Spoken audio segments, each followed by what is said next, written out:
Pagi ini beban saya ingin membahas mengenai persembahan ini, kurban bakaran, kurban sembelihan, dan ini yang sedang rame terus diperdebatkan ya, persembahan persepuluhan, ada juga persembahan khusus, ada juga persembahan nazar, ya, dan persembahan sukarela. Pagi ini saya berbeban untuk membagikan kenikmatan mengenai makna yang sesungguhnya, khususnya mengenai persembahan persepuluhan ini. Karena mengenai persembahan persepuluhan ini paling rame dibicarakan, diperdebatkan, dibahas. Banyak orang Kristen memahami persembahan persepuluhan, persembahan khusus, persembahan nasar, sukarela yang selalu dikaitkannya kepada perkara-perkara materi atau uang. Nah, pagi ini saya ingin berdasarkan ayat-ayat referensi ini, kita memeriksa makna yang sesungguhnya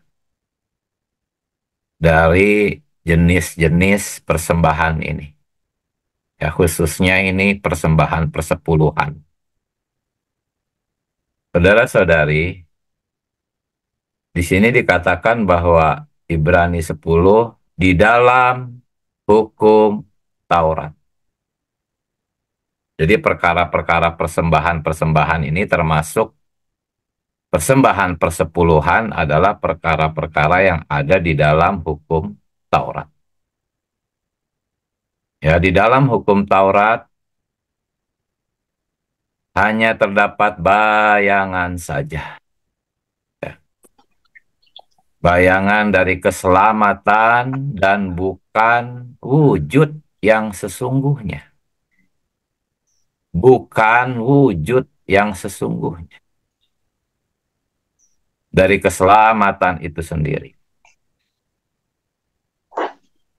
Jadi bayangan di sini adalah perkara-perkara yang lahiriah, yang jasmania, yang bersifat materi, benda-benda materi, seperti persembahan persepuluhan di perjanjian lama, persembahan khusus, nasar, sukarela, lembu, dan kambing, domba, itu semua perkara-perkara jasmania, benda-benda materi. Itu adalah bayangan saja, ya, saudara-saudari. Itu hanyalah bayangan saja. Bukan wujud yang sesungguhnya dari keselamatan itu sendiri. Ya, karena dengan korban yang lahiriah itu, ya ini semua korban kan, korban persembahan persepuluhan, khusus korban nasar. Ya, dengan korban yang lahiriah itu, ya, setiap tahun terus-menerus dipersembahkan. Ya, hukum Taurat tidak mungkin menyempurnakan mereka yang mengambil bagian di dalamnya. Jadi kalau kita mempersembahkan kurban-kurban ini secara lahiriah saja, entah itu uang, entah itu harta benda, kalau ayat-ayat ini kita terapkan kepada benda-benda materi dan hanya itu, maka sebetulnya kita sedang berada di dalam bayangan. Berapa banyak pun Anda mempersembahkan benda materi, hal-hal yang sifatnya jasmani, uang, itu tidak mungkin menyempurnakan Anda. Ya, jika semua persembahan itu berada dalam prinsip hukum Taurat, yang adalah bayangan. Apakah bayangan itu ya benda-benda materi ini bayangan? Lembu, sapi, kambing, domba itu adalah bayangan dari Kristus. Ya, sedangkan kita tuh harus menyembah itu kepada Bapa dalam realitas, bukan dalam bayangan. Kata kebenaran di sini teks aslinya realitas. Hal-hal yang sifatnya jasmani, materi itu bayangan semuanya. Bayangan dari Kristus. Berapa banyak pun Anda mempersembahkannya, kalau itu hanyalah bayangan, itu tidak mungkin menyempurnakan Anda. Ya. Makanan dan minuman, maksudnya adalah hal-hal jasmania, materi, benda-benda materi. Semuanya hanyalah bayangan. Wujudnya ialah Kristus. Itulah sebabnya tadi kita membaca di FKKP poin 1A bahwa kelebihan, apakah kelebihan ini? Kelebihan ini ya persembahan-persembahan ini ya, termasuk persembahan persepuluhan ini.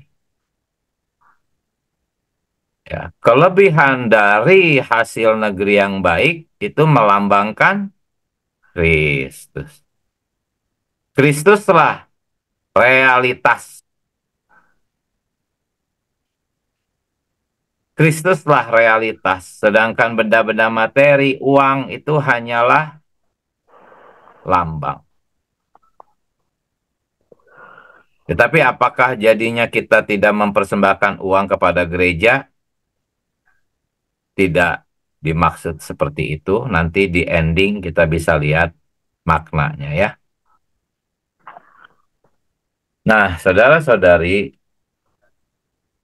makna korban bakaran, korban sembelihan, ya, ini berbeda dengan kurban anak domba Paskah. Kalau kurban anak domba Paskah itu untuk penebusan, kita ditebus. Ya. Tetapi korban bakaran dan korban sembelihan itu bukan untuk menebus kita dari maut. Tetapi kurban bakaran di sini tuh melambangkan Kristus, terutama bukan dalam menebus manusia dari dosa. Tetapi kurban bakaran ini tuh mengacu kepada penempuhan kehidupannya, kehidupan Kristus yang sempurna dan mutlak untuk Allah dan kepuasan Allah. Dan dalam dirinya sebagai hayat yang memungkinkan umat Allah memiliki kehidupan yang demikian. Ya, kelebihan di sini itu sebetulnya kelebihan Kristus yang kita miliki, yang diekspresikan. Jadi kurban bakaran ini adalah kita memperhidupkan Kristus, kita memiliki kelebihan. Bukan hanya sekedar ditebus dari dosa, keselamatan yang awal. Setelah ditebus, kita punya kelebihan karena kita menikmati Kristus terus-menerus. Akhirnya kita bisa mengekspresikan kehidupannya yang sempurna dan mutlak untuk Allah bagi kepuasan Allah. Jadi kalau Anda mempersembahkan kurban bakaran dan kurban sembelihan, ini boleh dianggap satu paket. Artinya Anda mengekspresikan Kristus dalam kehidupan Anda sehari-hari. Itu makna kurban bakaran. Ini saya ambil dari pelajaran Hayat Imamat. Ya. Nah, kemudian mengenai persembahan persepuluhan, saudara-saudari. Makna yang sesungguhnya tidak mengacu kepada kuantitas atau 10%, tetapi menekankan kualitas yang terbaik. Ya, kita baca Imamat 6 ayat 20, inilah persembahan Harun dan anak-anaknya yang harus dipersembahkan oleh mereka kepada Tuhan pada hari ia diurapi. 1/10 eva tepung yang terbaik. Jadi ketika 1/10 ini muncul di perjanjian lama, pasti itu mengacu kepada bagian yang terbaik. Jadi persembahan persepuluhan itu bukan hanya kepada kuantitas, tetapi sebetulnya lebih menekankan kualitas sebetulnya. Dan kualitas ini ya berupa persembahan dalam lambang sebanyak 1/10, tetapi 1/10 ini kualitasnya yang terbaik. Ya. Nah, mengenai jenis-jenis korban lainnya, pelajari aja pelajaran hayat imamat. Itu semua melambangkan Kristus. Ya. Nah, kita sekarang coba lihat garis besar hari yang pertama. Romawi yang pertama di sini. Di layar sudah saya tampilkan ya. Kita menggunakan kata kelebihan karena umat Israel menyisihkan suatu bagian tertentu hasil mereka dari berjeri lelah atas negeri yang baik dengan tujuan untuk menyembah Allah. Kita tahu bahwa tadi yang disisihkan adalah sebetulnya persembahan yang melambangkan Kristus. Jadi ketika kita berhimpun bersama kaum saleh, kita punya sesuatu kelebihan. Ya, kita punya kelebihan yang bisa kita bagikan kepada kaum saleh. Itu maksudnya menyisihkan satu bagian tertentu. Nah, menurut Ulangan 12 ayat 5-15, ini perkara menyembah Allah ini, ya, kita lihat menurut Ulangan pasal 12, tempat yang akan dipilih Tuhan, kesanalah engkau harus membawa korban bakaran, korban sembelihan, persembahan persepuluhan, persembahan khusus, nasar, sukarela, dan seterusnya. Ya, jadi kata tempat yang dipilih di sini menurut Yohanes 4 ayat 20 itu tempat menyembah. Itu menurut Yohanes 4 ayat 20. Jadi tempat yang dipilih Tuhan ini adalah untuk menyembah. Ya. Menyembah itu sebetulnya mempersembahkan persembahan. Ya, kata menyembah itu kan kata dasarnya adalah sembah. Jadi menyembah itu mempersembahkan. Mempersembahkan persembahan. Jadi di sini saya definisikan bahwa menyembah Allah adalah mempersembahkan persembahan. Dan persembahan ini tadi kita sudah lihat fakta-fakta Alkitabnya bahwa yang kita persembahkan adalah Kristus. Oh Tuhan Yesus, hari ini ketika kita memberitahu orang-orang Kristen bahwa kita harus mempersembahkan Kristus. Mungkin mereka keheranan, saudara-saudari. Karena dalam pemikiran orang-orang Kristen kebanyakan, menurut ajaran-ajaran tradisional, mempersembahkan itu pasti benda-benda materi, uang, harta. Tadi kita sudah melihat fakta-fakta Alkitabnya di kitab Ibrani, di kitab Kolose, bahwa semuanya itu bayangan, hal-hal yang jasmania, yang lahiriah, itu bayangan, wujudnya adalah Kristus. Dan kita harus menyembah Tuhan mempersembahkan persembahan apa? Mempersembahkan Kristus. Berapa banyak orang Kristen yang pernah diajari kita harus mempersembahkan Kristus? Berapa banyak saudara-saudari yang dulunya di kekristenan pernah mendengar bahwa kita datang ke hadapan Allah itu mempersembahkan Kristus? Mungkin orang-orang Kristen mendengar ini keheranan dan mungkin ada kesan kok tidak sopan. Kristus dianggap sebagai persembahan. Kristus kan harus disembah, harus dipuji. Kenapa harus dipersembahkan? Inilah satu kemerosotan dari kekristenan hari ini yang hanya hidup di bayang-bayang saja.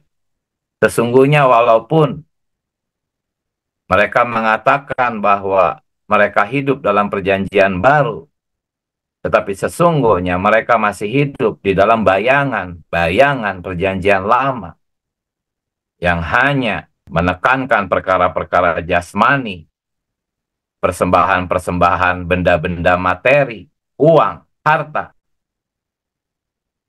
Tetapi persembahan ini, korban bakaran, korban persembelihan, persembahan persepuluhan, persembahan khusus, nasar, sukarela, sebetulnya adalah semuanya adalah Kristus. Kita harus menyembah Allah dengan cara mempersembahkan Kristus. Inilah makna dari persembahan persepuluhan, persembahan khusus. Oh Tuhan Yesus, sungguh kasihan orang-orang Kristen yang tidak bisa melihat perkara ini. Tadi kita sudah jelas melihat Ibrani 10 ayat 1. Semua yang ada dalam hukum Taurat itu bayangan saja, wujudnya adalah Kristus menurut kitab Kolose. Ya. Kemudian ini lebih aneh lagi, saudara-saudari. Ini lebih aneh lagi. Saya masih sedang mendefinisikan menyembah Allah ya. Menyembah Allah. Menyembah Allah adalah mempersembahkan Kristus. Persembahan-persembahan itu. Ya. Mempersembahkan di sini bukan memberi, lalu pemberiannya kita tinggalkan, biar nanti pengurus-pengurus gereja yang ngurus pemberian kita, kita pergi, sudah kita serahkan persembahan kita. Udah gimana saudara-saudara yang mengurus, gimana Pak Pendeta, pokoknya aku datang, aku beri persembahan, sudah diterima, ya sudah, aku pulang. Itu konsep mempersembahkan menurut pengajaran tradisional. Tetapi menurut firman kudus Allah, menurut wahyu daripada firman Allah, menyembah Allah adalah mempersembahkan Kristus, dan persembahan itu kita makan, saudara-saudari. Ya. Ini menyembah Allah menurut Ulangan pasal 12. Ayat 7-nya setelah dibawa persembahannya, di sanalah, yaitu di tempat yang Allah pilih, di dalam penghidupan gereja, tumpuan yang tepat, di sanalah kamu makan. Apa yang dimakan? Ya persembahan yang kita bawa. Ini prinsip mempersembahkan. Anda membawa persembahan, persembahan ini adalah Kristus, yang adalah hasil jerih lelah saudara-saudari, menikmati Tuhan, mengelola Kristus. Hasilnya saudara-saudari punya kelebihan. Dan kelebihan itu kita bawa ke dalam sidang-sidang gereja. Lalu kita makan di sini. Pernah nggak ada konsep seperti ini bahwa persembahan yang kita bawa ke dalam sidang-sidang gereja itu bukan untuk diserahkan kepada penatua, pewajib, pendeta, lalu kita pulang, sudah. Bukan. Persembahan itu sebetulnya harus kita makan. Saudara-saudari, ketika saya datang ke sidang-sidang gereja, saya mempersembahkan Kristus yang saya nikmati, saya membagi kenikmatan, saya bertutur sabda. Sebetulnya saya pun ikut makan. Saya makan dengan limpah ketika sedang membagi kenikmatan. Untuk itu, berlatihlah berbagi nikmat. Ketika kita berbagi nikmat, kita sedang mempersembahkan sekaligus kita makan makanan persembahan itu. Jadi, sungguh sangat kasihan jikalau persembahan-persembahan ini, persembahan persepuluhan, persembahan nasar, sukarela itu diterapkan kepada benda-benda materi yang dipersembahkan kepada gereja. Kasihan jemaat yang hanya diajarkan sedemikian. Kasihan sekali. Satu kemerosotan yang luar biasa. Karena menurut prinsip wahyu firman Allah, persembahan itu harus kita makan ya bersama Tuhan. Ya, kata di hadapan ini mengandung bersama Tuhan. Nanti kita akan melihat bahwa Tuhan juga membutuhkan makanan, saudara-saudari.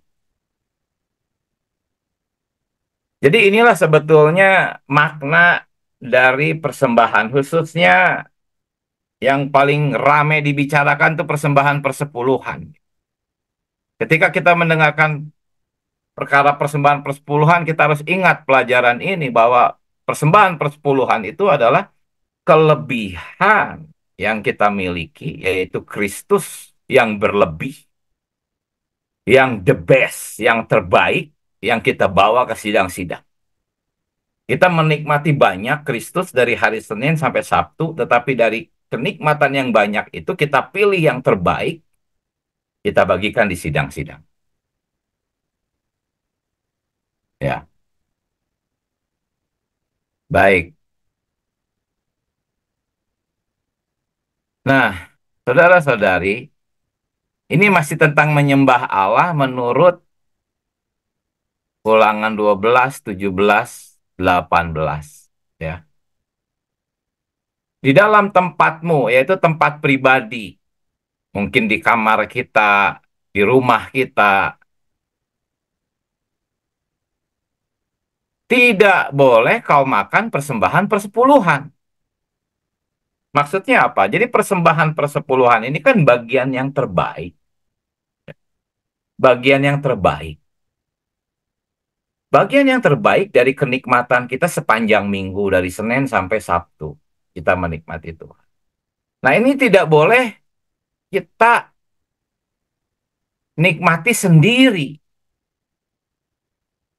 Tetapi harus dibawa ya ke tempat di mana Allah telah memilihnya untuk dinikmati bersama Allah. Itu yang tadi kita baca di ayat 5, 6, dan seterusnya. Jadi di hadapan Tuhan, bersama Tuhan, harus engkau memakannya. Ya. Nah, kita lihat saudara-saudari.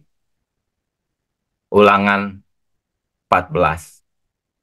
Ini penjabaran lebih lanjut tentang ini.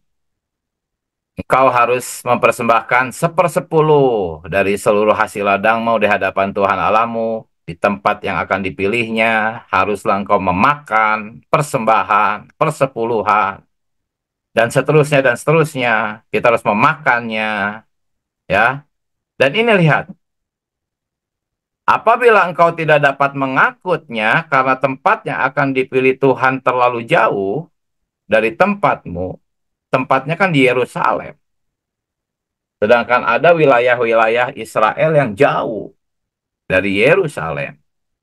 sehingga sulit untuk dibawa, misalnya sebesar satu truk gitu muatannya kan sulit. Dulu belum ada mobil, terlalu jauh, mendaki bukit, bawa makanan yang limpah sedemikian terlalu repot. Sehingga itu boleh diuangkan, saudara-saudari ya. Boleh diuangkan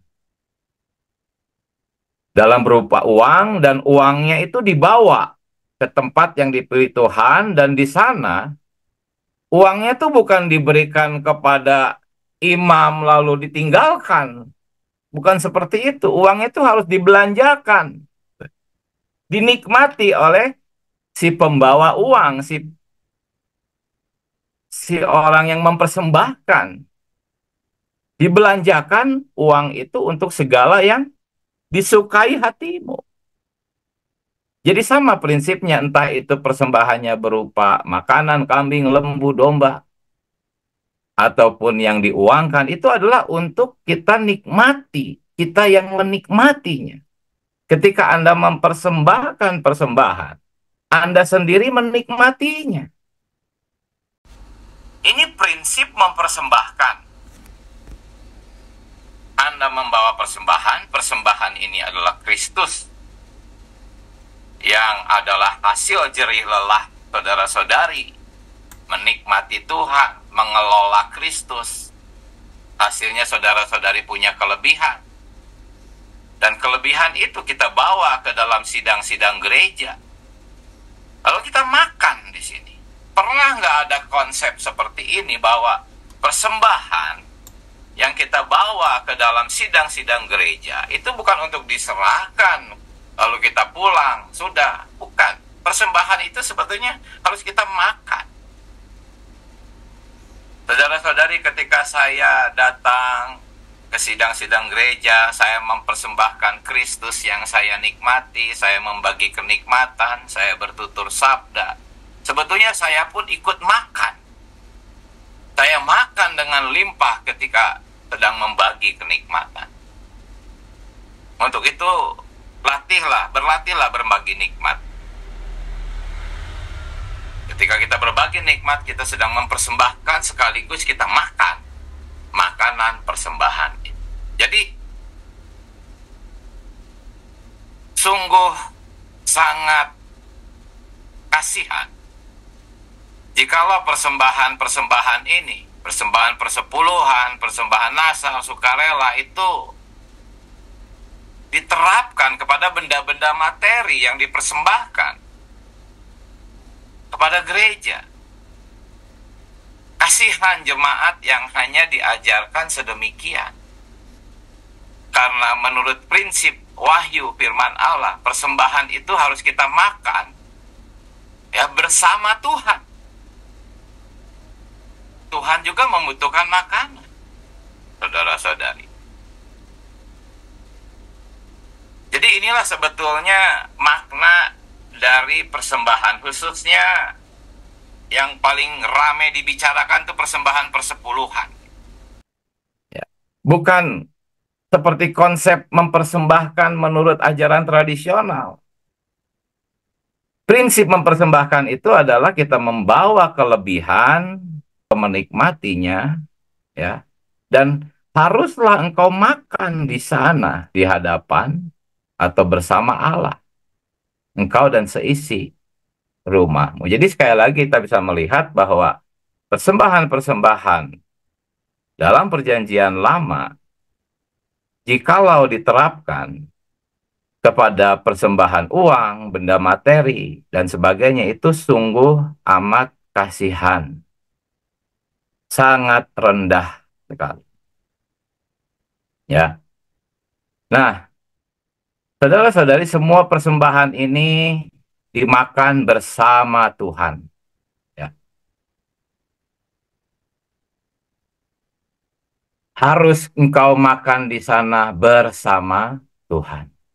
Kita melihat Bilangan 28, Yehezkel. Di sini berbicara tentang apa? Persembahan-persembahan sebagai santapanku, kata Allah. Allah pun ingin makan bersama-sama dengan kita. Yehezkiel 44. Mempersembahkan santapanku. Allah pun ingin makan, yaitu lemak dan darah. Jadi persembahan-persembahan yang kita bawa, itu pun Allah menikmatinya. Ketika kita membagikan Kristus, memamerkan Kristus dalam sidang-sidang gereja, dari hari Senin sampai hari Sabtu, kita sudah menikmati Kristus, lalu kita pilih bagian yang terbaik, yang digambarkan dengan 1/10 itu, kualitasnya, ya, yang terbaik kita bagikan, kita pamerkan dalam sidang-sidang gereja melalui bagi nikmat, tur sabda, maka Allah menyantapnya. Saudara-saudari, inilah makna dari persembahan persepuluhan, persembahan khusus, nasar atau janji iman, dan sebagainya. Nah, ini ayat yang paling terkenal kalau di kekristenan tuh. Selalu ditempel ayat ini di kotak persembahan, tempat mempersembahkan uang. Bawalah seluruh persembahan persepuluhan itu ke dalam rumah perbendaharaan, supaya ada persediaan makanan di rumahku, dan ujilah aku. Apakah aku tidak membukakan tingkap-tingkap langit, mencurahkan berkat kepadamu sampai berkelimpahan. Terkenal sekali ayat ini, selalu disampaikan dulu. Ya, coba kita lihat pelajaran hayat Maleaki berita ketiga. Ya, ayat ini membicarakan makanan di rumah Allah. Bawalah seluruh persembahan persepuluhan itu ke dalam rumah perbendaharaan supaya ada persediaan makanan di rumahku. Dulu saya diajarkan bahwa persediaan makanan di sini tuh untuk orang Lewi. Orang Lewi itu katanya ya hamba-hamba Tuhan itu. Ya, supaya ada persediaan makanan, supaya hamba-hamba Tuhan itu bisa makan. Ya, tetapi saudara kita mengatakan bahwa makanan ini bukan untuk kita, makanan ini untuk Allah. Tadi kita sudah melihat bahwa Allah pun ingin menyantap makanan itu. Allah lapar dan perlu makanan. Makanannya adalah Kristus. Kristus yang telah melalui proses, memiliki keinsanian yang manis, keinsanian yang diilahikan bersama dengan anggota-anggota tubuhnya. Kristus yang korporat. Allah lapar akan Kristus dan gereja. Gereja adalah Kristus. Ya. Apakah makanan Allah? Makanan Allah adalah makanan ilahi, adalah persembahan-persembahan, khususnya kurban bakaran, kurban sajian, kurban pendamaian. Kurban pendamaian adalah saling dinikmati oleh Allah dan umatnya. Kita menikmati kurban persembahan ini di hadapan Dia, bersama Dia. Tadi kita sudah membahas, kita sudah cukup jelas, kurban-kurban ini menggambarkan Kristus. Oh Tuhan Yesus, jadi ingat ya, ayat ini tuh adalah bawalah seluruh persembahan persepuluhan itu. Artinya, datanglah ke sidang-sidang gereja, persiapkanlah kelebihan Kristus yang kau nikmati, Kristus yang terbaik, bagikan itu.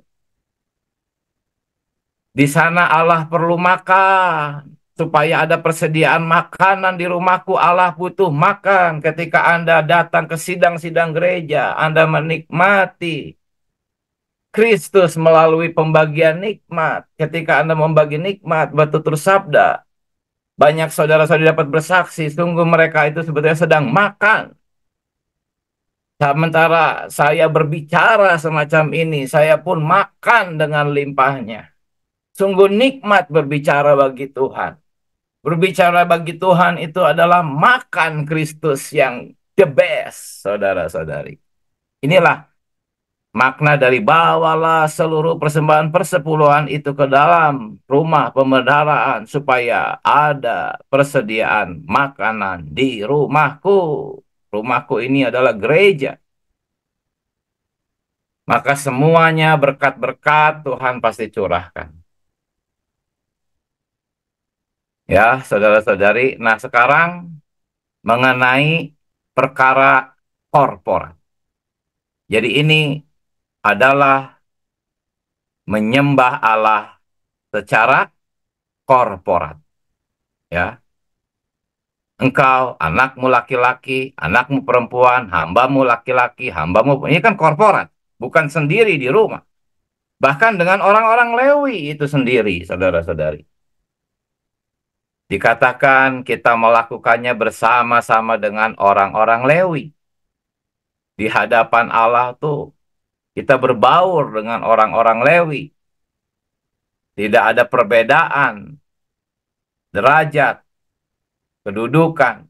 Tidak ada kaum awam, tidak ada kaum paderi, tidak ada yang lebih tinggi, lebih rendah. Semua kita sama-sama menikmati.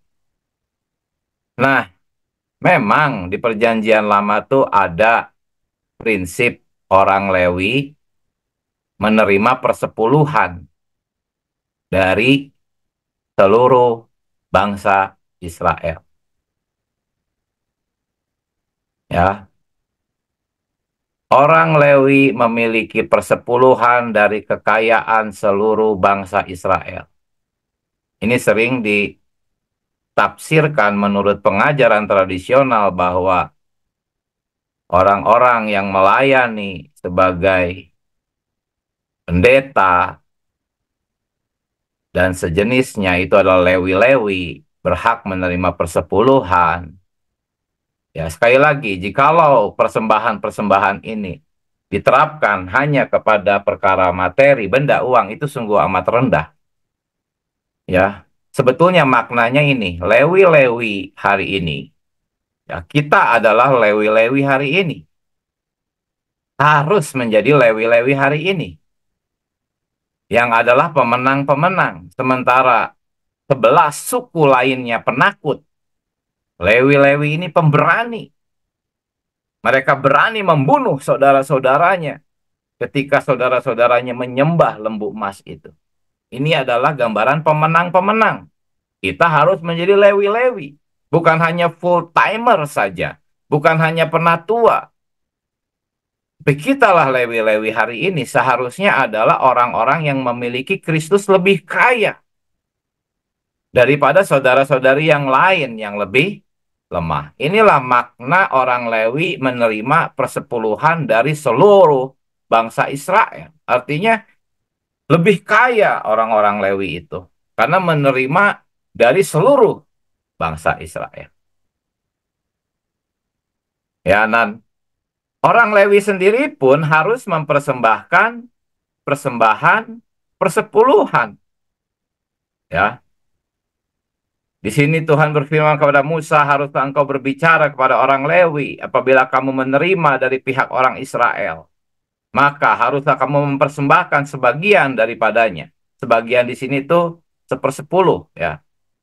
Sebagai apa? Sebagai persembahan tatangan. Ini terjemahan langsung. Jadi orang Lewi itu menerima 10%, yaitu kekayaan yang kaya dari hidup gereja. Dia sendiri juga harus memberikan persepuluhan, yaitu bagian yang terbaik yang dia miliki. Dibawa ke sidang-sidang gereja, disajikan, disampaikan, dibagi nikmatkan, ditutur sabdakan. Ya. Itulah persepuluhan yang harus dipersembahkan oleh orang-orang Lewi. Sama prinsipnya, mereka memiliki bagian yang spesial. Mereka sudah lebih kaya daripada saudara-saudari lain, dan mereka membagikan yang spesial, wah lebih limpah. Makanya kalau Lewi-Lewi berbagi nikmat, bertutur sabda, saudara-saudara kita di depan, itu pasti kelimpahannya limpah sekali. Ya. Itulah maksudnya memberikan persembahan persepuluhan. Nah, catatan kaki dari bilangan ini mengatakan bahwa persepuluhan dari orang Lewi dianggap sebagai persembahan tatangan. Persembahan tatangan itu persembahan ujukan yang diangkat ke atas, ya. Ini melambangkan Kristus yang terangkat. Jadi persembahan-persembahan orang Lewi itu berada di dalam kenaikan, membubung tinggi, penuh dengan kuasa, otoritas. Musuh begitu gentar mendengar pembagian kenikmatan dari persepuluhan orang Lewi. Pemikiran ini sesuai dengan perkataan Tuhan dalam Matius 6 yang mengatakan, kumpulkanlah bagimu harta di surga, bukan di bumi. Oh, saudara-saudari, kumpulkanlah hartamu di surga, bukan di bumi. Tetapi sungguh kasihan sekali, saudara-saudari. Kita pun juga mungkin punya konsepsi tradisional tentang persembahan-persembahan. Sepuluhan, persembahan khusus. Sering kali kita ribut hanya soal duit. Banyak pemimpin-pemimpin kekristenan ketika berbicara, berdebat soal persepuluhan, hanya ributnya soal duit. Sungguh rendah. Mengenai persembahan persepuluhan, saudara-saudari, makna yang sesungguhnya tidak hanya mengacu kepada kuantitas atau 10%, tetapi juga khususnya menekankan kualitas. Jadi 10% ini tuh yang terbaik. 1/10 eva tepung yang terbaik. Jadi ketika 1/10 ini muncul di perjanjian lama, pasti itu mengacu kepada bagian yang terbaik. Jadi persembahan persepuluhan itu bukan hanya kepada kuantitas, tetapi sebetulnya lebih menekankan kualitas sebetulnya. Dan kualitas ini ya berupa persembahan dalam lambang sebanyak 1/10, tetapi 1/10 ini kualitasnya yang terbaik. Inilah yang disampaikan di minggu ke-11, bahwa kelebihan dari hasil negeri yang baik dan penyembahan korporat kepada Allah Bapa dan kebenaran, dalam kebenaran, artinya dalam realitas, ya, bukan dalam bayangan, ya, bukan dalam prinsip hukum Taurat perjanjian lama yang hanya benda-benda materi. Menerapkan kelebihan dari hasil negeri yang baik kepada perkara uang dan benda-benda materi adalah suatu kemerosotan yang sangat rendah. Mempersembahkan kelebihan hasil tanah kepada Allah adalah hasil dari kita menyerap Kristus sebagai nutrisi-nutrisi yang kaya dari tanah yang baik, yang dengannya Kristus diekspresikan melalui kita, memamerkan Kristus dalam penghidupan gereja, dalam sidang-sidang. Inilah yang dibicarakan di hari kedua. Inilah penyembahan korporat kita kepada Allah Bapa dalam realitas. Dalam realitas itu adalah lawan dari kemunafikan. Ya, orang-orang yang tidak memahami realitas ini ya jatuh ke dalam kemunafikan, hanya mempersembahkan persembahan-persembahan lahiriah, luaran, dan bukan yang batini. Jikalau yang luaran tidak sesuai dengan yang batini, itulah kemunafikan tanpa realitas.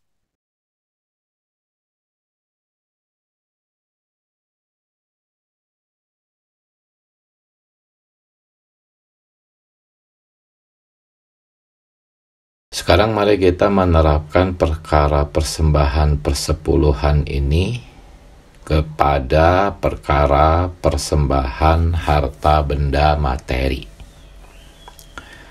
Ya, persembahan persepuluhan ini makna sejatinya adalah persembahan yang terbaik. Bagi Allah, bagian yang terbaik, ya, yang digambarkan oleh persembahan persepuluhan itu adalah Kristus. Kristuslah yang terbaik. Ya, perkara persembahan harta benda materi ini harus berada di dalam prinsip ini, yaitu yang terbaik. Ya, maksudnya adalah persembahan persepuluhan yang sejati itu adalah ekspresi daripada Kristus. Ya, Kristus yang diekspresikan oleh orang-orang yang mempersembahkan harta materi. Jadi tetap Kristuslah yang menyenangkan hati Allah. Kristuslah yang terbaik di mata Allah. Jikalau kita mempersembahkan benda-benda materi, harta, uang, itu adalah hasil dari ekspresi Kristus yang berhuni di dalam kita. Ya, ekspresi Kristus melalui persembahan harta. Maka itulah persembahan persepuluhan di aspek benda-benda materi atau harta materi. Yang menyenangkan hati Allah itulah Kristusnya. Kristus yang diekspresikan melalui persembahan benda-benda materi. Bukan benda-benda materi itu sendiri yang menyenangkan Allah, bukan.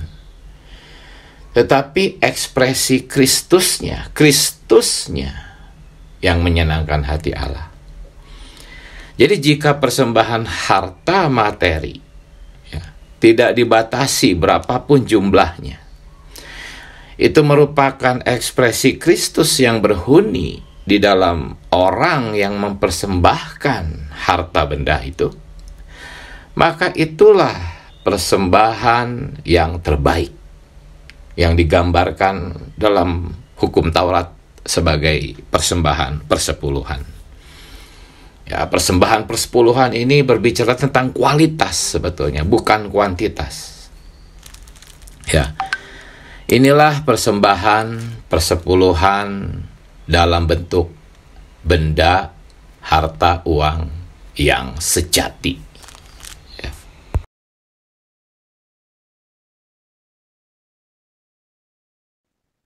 Ya, jika kita hendak menerapkan perkara-perkara mempersembahkan kelebihan hasil tanah ke dalam perkara uang dan benda-benda materi, maka Kisah Para Rasul pasal 4 ayat 32-35 adalah suatu teladan yang sangat baik.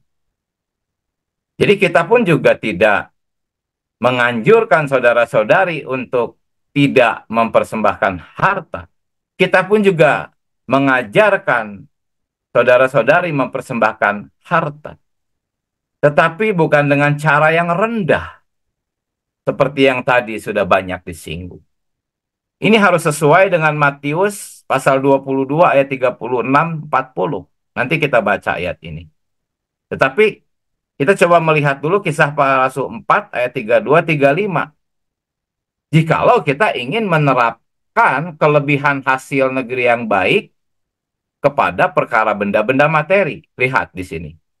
Ini satu penghidupan gereja yang didemonstrasikan ketika penghidupan gereja baru muncul di bumi.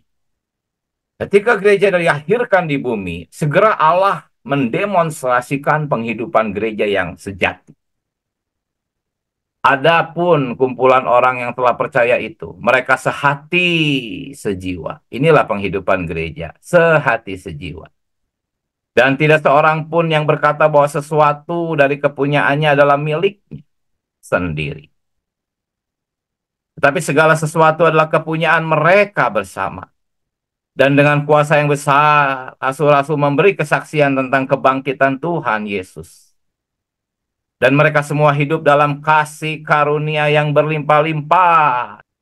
Sebab tidak ada seorang pun yang berkekurangan di antara mereka, karena semua orang yang mempunyai tanah atau rumah menjual kepunyaannya itu. Dan hasil penjualan itu mereka bawa dan mereka letakkan di depan kaki rasul-rasul. Lalu bagikan kepada setiap orang sesuai dengan keperluannya.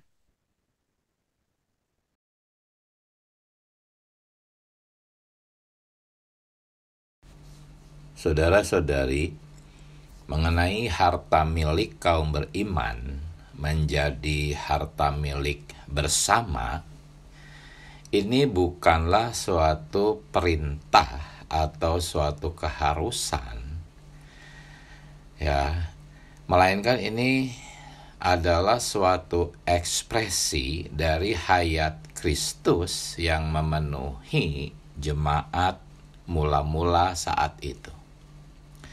Dalam Kisah Para Rasul 4 ayat 32 dan 35 itu, di sana tidak ada lagi keserakahan, tidak ada lagi kepentingan diri sendiri. Sebetulnya apa yang diperlihatkan di sini? Ini bukan suatu perintah keharusan, melainkan ini adalah perkara ekspresi keselamatan hayat.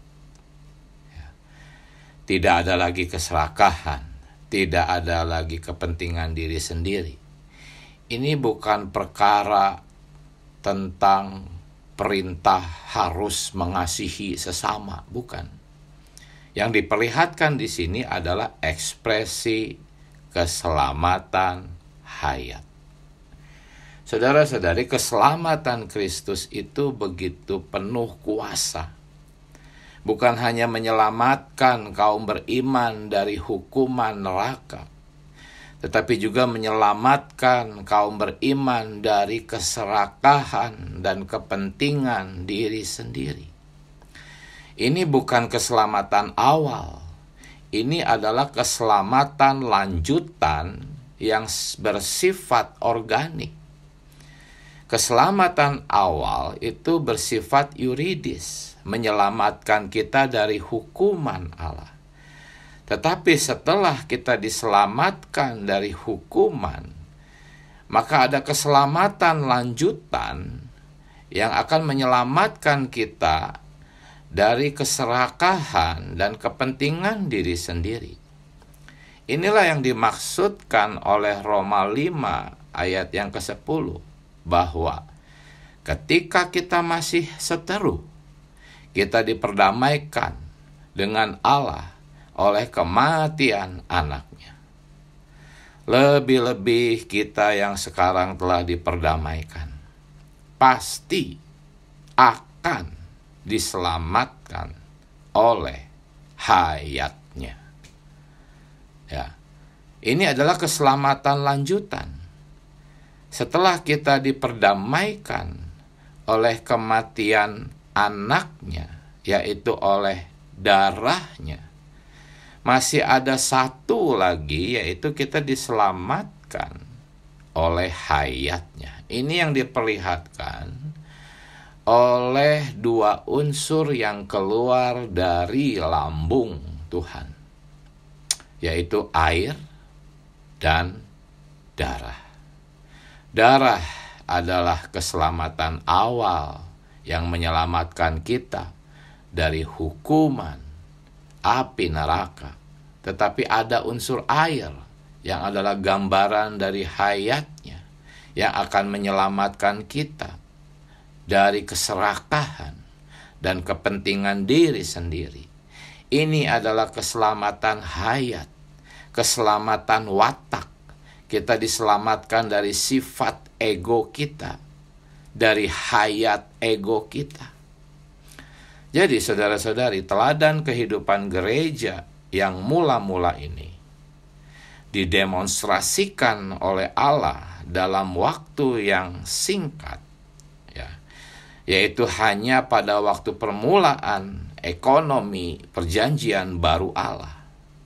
Teladan ini bukan untuk dilakukan sebagai suatu keharusan, kewajiban, atau perintah yang sifatnya seperti hukum Taurat, melainkan supaya kita mengejar kepenuhan hayatnya, ya, menyebar ke seluruh pikiran, emosi, dan tekad kita, sehingga kita diselamatkan dari keserakahan dan kepentingan diri sendiri. Ini adalah perkara keselamatan hayat. Keselamatan hayatlah yang akan membuat kita mengalahkan harta duniawi yang sebelumnya telah merasuki kita, menduduki kita ketika kita sedang dalam keadaan jatuh.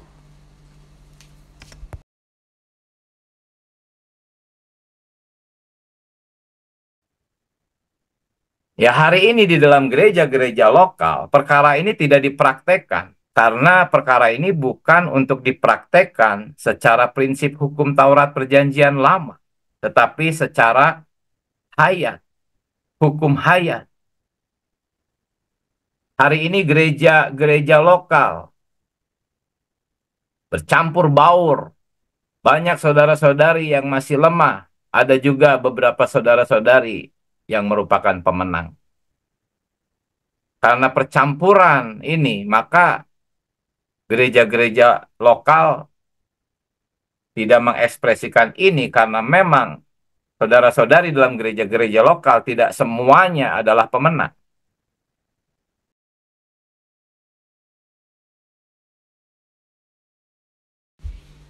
Saudara-saudari, sebenarnya hayat kaum beriman yang tanpa keserakahan dan kepentingan diri sendiri itu ada di tengah-tengah penghidupan gereja hari ini. Hanya saja mereka tidak memamerkan persembahan harta mereka di hadapan orang lain untuk menerima pujian. Para pemenang ini dalam penghidupan gereja hari ini hidup oleh hayat Kristus yang berhuni di dalam diri mereka. Mereka berjalan menurut roh mereka yang telah dihuni oleh Kristus. Dengan demikian mereka tidak memamerkan persembahan harta yang merupakan satu ekspresi realitas dari lambang perjanjian lama, yaitu persembahan yang terbaik. Mereka tidak memamerkan itu di hadapan orang lain. Tetapi persembahan harta mereka itu begitu murni sesuai dengan teladan di dalam Kisah Para Rasul 4 yang tadi kita lihat. Mereka memiliki hayat yang sesuai dengan Matius 6 ayat 3-4. Bahwa janganlah diketahui tangan kirimu apa yang diperbuat tangan kananmu. Hendaklah pemberianmu itu diberikan dengan tersembunyi. Maka Bapamu yang melihat yang tersembunyi akan membalasnya kepadamu. Jadi hari ini, orang-orang yang mempersembahkan tanpa lagi dengan kepentingan diri sendiri, itu ada di tengah-tengah hidup gereja. Hanya mereka tidak memamerkannya di muka umum. Karena hayat mereka adalah hayat ilahi, hayat pemenang yang misterius dan tersembunyi. Perkara yang diperlihatkan dalam Kisah Para Rasul ini, di mana semua mempersembahkan, itu adalah memperlihatkan hayat pemenang. Tidak ada lagi ego, tidak ada lagi kepentingan diri sendiri. Tetapi hari ini, dalam penghidupan gereja-gereja lokal, memang semua sedang bertumbuh. Pemenang-pemenang akan matang duluan masuk ke dalam kerajaan 1000 tahun. Di kerajaan 1000 tahun, para pemenang udah menampilkan hayat yang semacam ini. Dan pada akhirnya di Yerusalem baru, seluruhnya akan esa dengan Kristus. Jadi inilah prinsip jikalau kita mau menerapkan kelebihan dari hasil negeri yang baik kepada benda-benda materi. Harus sesuai dengan prinsip perjanjian baru dalam Matius 22 ayat 36. Dikatakan, seorang berkata, "Guru, hukum manakah yang terutama dalam hukum Taurat?" Jawab Yesus, "Kasihilah Tuhan Allahmu dengan apa?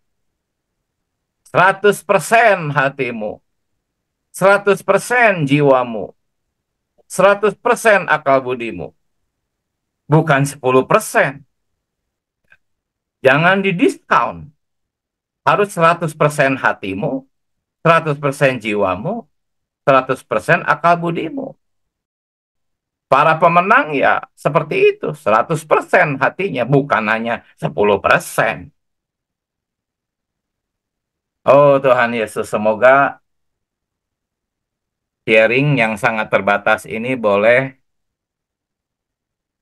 membuat kita menjadi lebih jelas mengenai prinsip-prinsip mempersembahkan persembahan-persembahan yang di dalam perjanjian lama digambarkan dengan persembahan persepuluhan, persembahan khusus, persembahan nasar, atau sukarela dan sebagainya. Hari ini semoga kita orang-orang Kristen menjadi lebih jelas ya. Tidak perlulah mempeributkan soal uang, materi. Asalkan kita terus menikmati Kristus, terus menyerap Kristus. Kristus terus bertambah besar, kita semakin kecil, Kristus semakin besar. Otomatis 100% hati, 100% jiwa, 100% akal budi dari jemaat Tuhan pasti akan dipersembahkan oleh jemaat Tuhan kepada Tuhan. Nggak perlu hamba-hamba Tuhan cerewet, ya, menasehati untuk kasihin uang. Ya, itu terlalu cerewet, terlalu memusingkan, memperhatikan perkara persembahan uang. Itulah kekhawatiran sebetulnya. Ya, dan orang akhirnya mempersembahkan karena takut, karena hukum Taurat, karena bayang-bayang, tidak dalam realitas. Di dalam pemulihan Tuhan, dalam gereja-gereja lokal, kita hanya memperhatikan orang menikmati Kristus, orang mempersembahkan Kristus, terus sampai Kristus penuh. Ya, akhirnya jangankan uang, dirinya pun dipersembahkan. Ya. Saudara-saudari, kitab Imamat itu adalah tentang kurban-kurban, persembahan-persembahan. Dan di dalam garis besar kitab Imamat, di dalam Alkitab versi pemulihan, di pasal yang terakhir, pasal ke-27, ya, dalam urutan yang pertama, terlebih dahulu adalah perkara mempersembahkan orang kepada Allah. Ya, setelah itu baru ada ketentuan-ketentuan tentang mempersembahkan binatang, rumah, ladang, dan sebagainya. Apakah artinya ini? Artinya adalah ketika persembahan diri seseorang itu tuntas, maka yang lainnya itu akan mengikuti. Puji Tuhan. Ya, saya rasa sudah sangat jelas. Saudara-saudari bisa membongkar sendiri ayat-ayatnya, baca catatan kakinya, percaya lagi diri sendiri dengan semuanya yang ayat-ayat ini. Maka kita akan menjadi terang bagi orang-orang Kristen lainnya, bisa memberitakan perkara ini kepada dunia kekristenan yang amat kasihan. Amin. Amin. Puji Tuhan. Mari kita menyeru nama Tuhan. Puji Tuhan. Haleluya. Oh Tuhan Yesus. Amin. Puji Tuhan. Mari kita menyeru nama Tuhan. Tuhan Yesus. Tuhan Yesus. Tolong kami Tuhan. Jadikan kami orang-orang kaya. Amin. Jadikan kami orang-orang yang mempersembahkan Kristus. Amin. Jadi makanan Allah. Jadi kepuasan Allah. Amin. Jadi penyembahan yang korporat. Dalam penghidupan gereja. Sidang-sidang. Mempersembahkan seluruh diri kami. Penuh dengan Kristus. Sehingga kami mempersembahkan Kristus. Yang spesial, Kristus yang terbaik. Oh, dari setiap kenikmatan kami sepanjang minggu, kami bagikan dalam sidang-sidang gereja. Amin. Pembagian Kristus yang terbaik yang kami miliki. Amin. Kalau prinsip-prinsip ini menguasai dan mengendalikan penghidupan kami, Amin. memperjelas langkah-langkah kami. Amin. Tuhan Yesus, kami ngaku dirimu. Amin. Oh, terima kasih Tuhan. Haleluya. Selamat pagi saudara-saudari. Sampai jumpa. Amin. Amin. Terima kasih.